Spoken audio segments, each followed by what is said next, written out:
Basically, it's like, what am I going to do? You know, you can find housing. There's housing in Vancouver, but it's expensive, and it's not a lot. So these people here, maybe Oppenheimer Park will be a new place for everybody to live.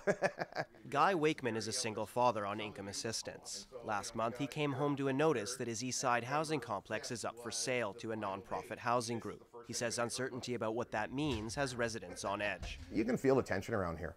It's, even like the children, it's hot. You can't shelter them from that. It's everywhere. Aside from the letter and an information session, Wakeman says details from the government have been scarce.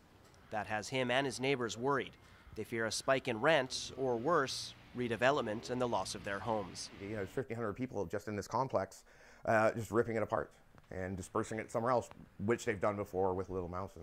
And it's that potential for a repeat of the Little Mountain project that has Wakeman worried. Here, 5 years after tenants were evicted, less than a quarter of the promised social housing units have been rebuilt.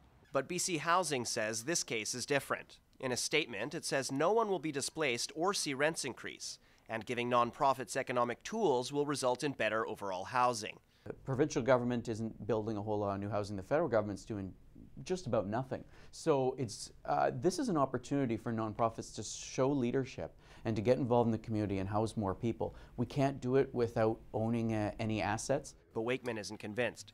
He says he needs more than promises that his home will be preserved, his family not displaced. Definitely in writing, at least, so there's something there so tenants can feel safe that they're not going to get booted out and then the places get torn down. For now, Wakeman has joined a tenants group to get the word out. But with no word yet on who their new landlord will be, he says the next few months will be tense. Simon Little in Vancouver for BCIT Magazine.